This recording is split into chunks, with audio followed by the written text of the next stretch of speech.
Astro TV Anusuya நேயர்களுக்கு வணக்கம். உங்கள் ஜோதிடர் முருகேசன் பேசுகிறேன். இன்றைய பதிவில் கன்னிராசிக்காரர்களுக்கு செவ்வாயினுடைய பயிற்சினால் என்னென்ன மாற்றங்கள், என்னென்ன அதிர்ஷ்டங்கள் கிடைக்க இருக்கிறது என்பதை பற்றித்தான் இன்றைய பதிவில் நாம் பார்க்க இருக்கிறோம். தமிழுக்கு விசுவாசு வருடம் வைகாசி மாதம் 23ஆம் தேதி முதல் ஆடி மாதம் 12ஆம் தேதி வரை, ஆங்கில தேதிக்கு ஜூன் 6ஆம் தேதி முதல் ஜூலை 28ஆம் தேதி வரை கிட்டத்தட்ட ஒரு 52 நாட்கள் ராசிக்கு 12ஆம் இடத்துல செவ்வாய் பகவான் சஞ்சாரம் செய்திருக்கிறார். கன்னிராசிக்காரர்களுக்கு கிட்டத்தட்ட 4-5 மாதமாக 3க்கும் 8க்கும் அதிபதியான செவ்வாய் லாபஸ்தானத்தில் நீச்ச நிலையில் இருந்தார். வருகின்ற ஜூன் 6ஆம் தேதி 12ஆம் இடத்தில் அமர இருக்கிறார். இந்த செவ்வாயினுடைய பயிற்சி கன்னிராசிக்காரர்களுக்கு என்ன மாற்றத்தை கொடுக்கும் என்பதை பற்றித்தான் இன்றைய பதிவில் நாம் பார்க்க இருக்கிறோம். கன்னி பாருங்கள், காலபுருஷ தத்துவத்தில் 6வது ராசியாக வரும். இந்த ராசிக்கு அதிபதி அறிவு தேவதையாகிய புதன் பகவான் ஆவார். கன்னிராசிக்குள் உத்திரம் நட்சத்திரம் 2, 3, 4 பாதங்களும், அஸ்த நட்சத்திரம் 4 பாதங்களும், சித்திரை நட்சத்திரம் முதல் 2 பாதங்களும் இந்த ராசிக்குள்ளே வரும். பொதுவாக கன்னிராசிக்காரர்கள் பாருங்கள், அறிவில் சிறந்தவர்கள், ராஜதந்திரம் உடையவர்கள், அதிகம் படித்தவர்கள், அதேபோல் கம்ப்யூட்டர், கணிதம், ஆடிட்டிங், தகவல் தொழில்நுட்பம் இது போன்ற துறைகளில் அதிகம் பாருங்கள் சாதிக்கக்கூடியவர்கள் இந்த ராசிக்காரர்கள். அதேபோல் நாளுக்கு நாள் மாற்றத்தை விரும்பக்கூடியவர்கள் இந்த ராசிக்காரர்கள். இன்னும் சொல்லப்போனால் புதுமை விரும்பிகள் அப்படின்னு சொல்லலாம் கன்னிராசிக்காரர்களை. பணத்தை தேடி அலைய மாட்டார்கள் இந்த ராசிக்காரர்கள், பணம் இவர்களை தேடி வரும். அதேபோல் நுணுக்கமான அறிவு உடையவர்கள்.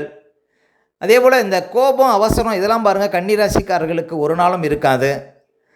அதேபோல் பாருங்கள், இந்த விவேகம் அதிகம் உடையவர்கள் பாருங்கள் கன்னிராசிக்காரர்கள், எதையும் ஆராய்ந்து பார்க்கக்கூடியவர்கள் இந்த ராசிக்காரர்கள்.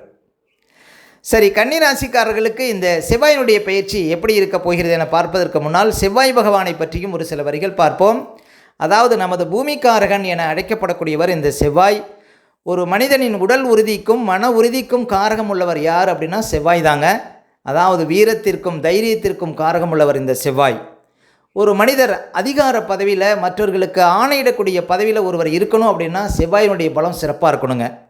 அதாவது இன்னும் சொல்ல போனால் உயர்ந்த பதவியில், அதாவது நீதிபதியாகவோ இராணுவ தளபதியாகவோ ஒருவர் இருக்கணும் அப்படின்னா பாருங்கள், அவருடைய ஜாதகத்தில் செவ்வாயினுடைய பலம் சிறப்பாக இருந்தே தீர வேண்டும்.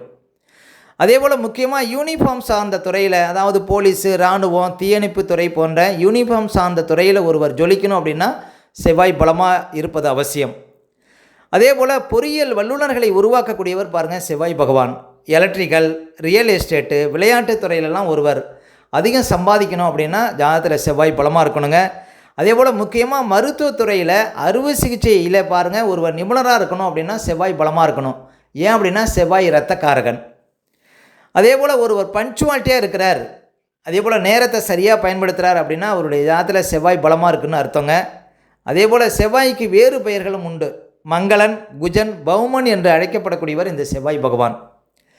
சரி, இந்த செவ்வாயினுடைய பயிற்சி கன்னிராசிக்காரர்களுக்கு எப்படி இருக்கும்? கன்னிராசிக்காரர்களுக்கு செவ்வாய் பாருங்கள் 3க்கும் 8க்கும் அதிபதியான பாருங்கள், என்ன சொல்ல போனால் ராசி அடிப்படையில் அவர் பாவியாக வரக்கூடியவர். கிட்டத்தட்ட ஒரு 4-5 மாதமாகவே லாபஸ்தானத்தில் நீச்சமாக இருந்தார்.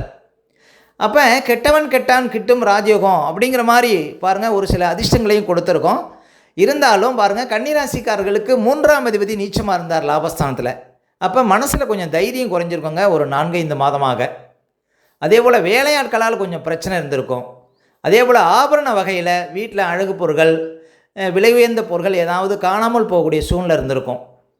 அதேபோல் எங்கே போனாலும் ஒரு தடை தாமதங்கள் இருக்கிற மாதிரி இருந்திருக்குங்க 3ஆம் அதிபதி நீச்சமாக இருந்ததுனால. அதாவது தகவல் தொழில்நுட்பத்துக்கு காரகம் உள்ளவர் 3ஆம் அதிபதி, அவர் நீச்சமாக இருந்ததுனால ஒரு சில தடைகள், பிரயாணம் சார்ந்த விஷயத்தெல்லாம் ஒரு சில தடைகள் இருந்திருக்கும் கன்னிராசிக்காரர்களுக்கு ஒரு 4-5 மாதமாக.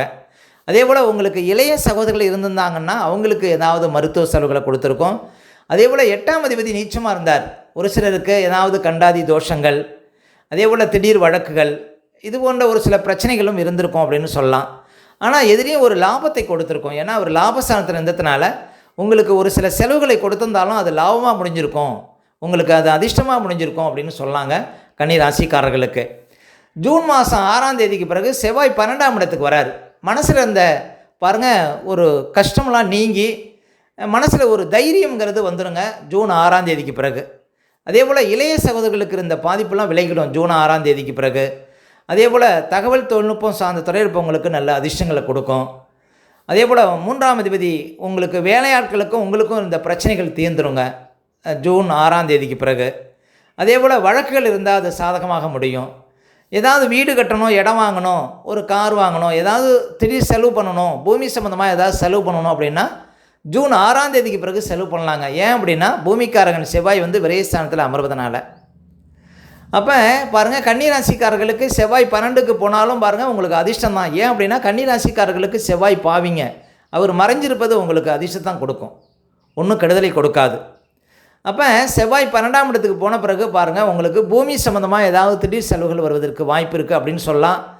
அதே போல் செவ்வாய் மறைவதனால பாருங்கள் உங்களுக்கு பாருங்கள் நல்ல ஒரு மாற்றம், எதிர்பாராத ஒரு யோகம் இதெல்லாம் கிடைக்கும் அப்படின்னு சொல்லாங்க கன்னிராசிக்காரர்களுக்கு.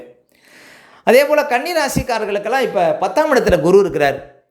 பொதுவாக குரு 10ஆம் இடத்துல இருக்கக்கூடிய காலகட்டத்தில் உத்தியோகம் சார்ந்த விஷயத்தில் ரொம்ப விழிப்பாக இருக்கணுங்க கன்னிராசிக்காரர்கள்.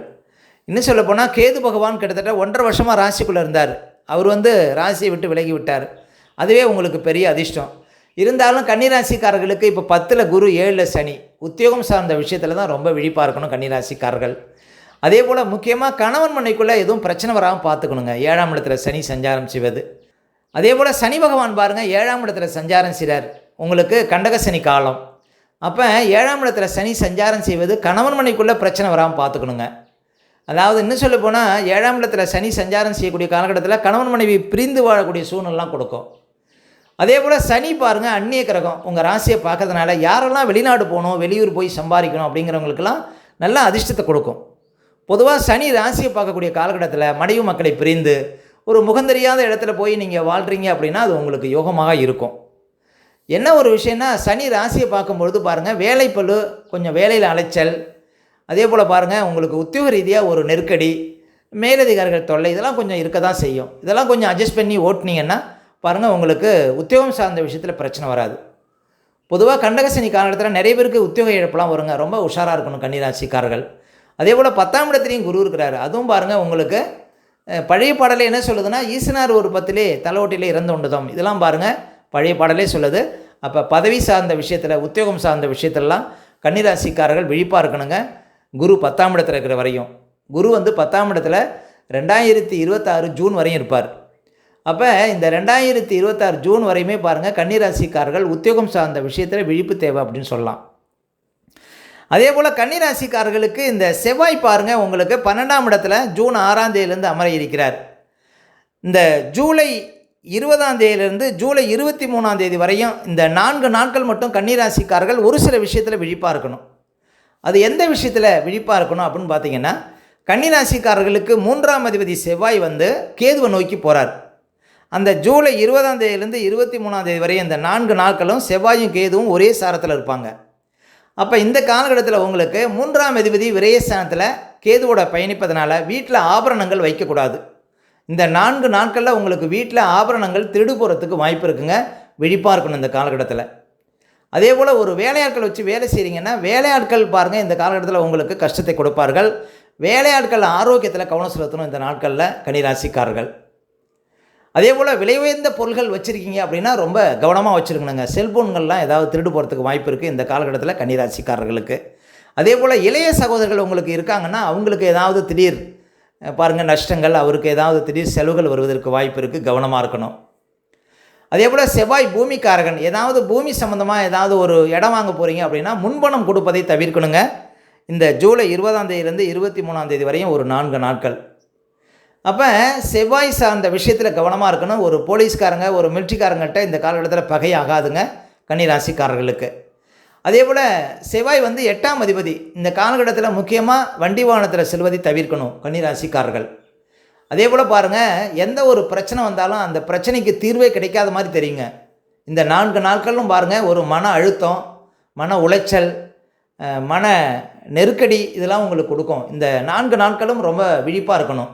இந்த நாட்களில் பாருங்கள் எதிர்பாராத ஒரு வழக்குகள், எதிர்பாராத ஒரு பிரச்சனை, இது மாதிரியான ஏதோ ஒரு சில சங்கடங்கள், கணவன் மனைவிக்குள்ள பிரச்சனை இதெல்லாம் வருவதற்கு வாய்ப்பு இருக்குது. விழிப்பாக இருக்கணுங்க.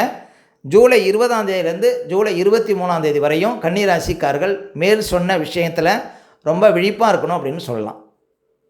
ஓகே, இந்த வீடியோ பிடிச்சிருந்தா ஒரு லைக் கொடுங்க. உங்கள் கருத்துக்களையும் கேள்விகளையும் கமெண்ட்ஸில் பதிவிடுங்க. இன்னும் நம்ம பல வீடியோ கொடுக்க இருக்கிறோம். நம்ம சேனலை சப்ஸ்கிரைப் பண்ணுங்கள். பக்கத்தில் வர பெல் சிம்லையும் கிளிக் பண்ணுங்கள். நன்றி, வணக்கம்.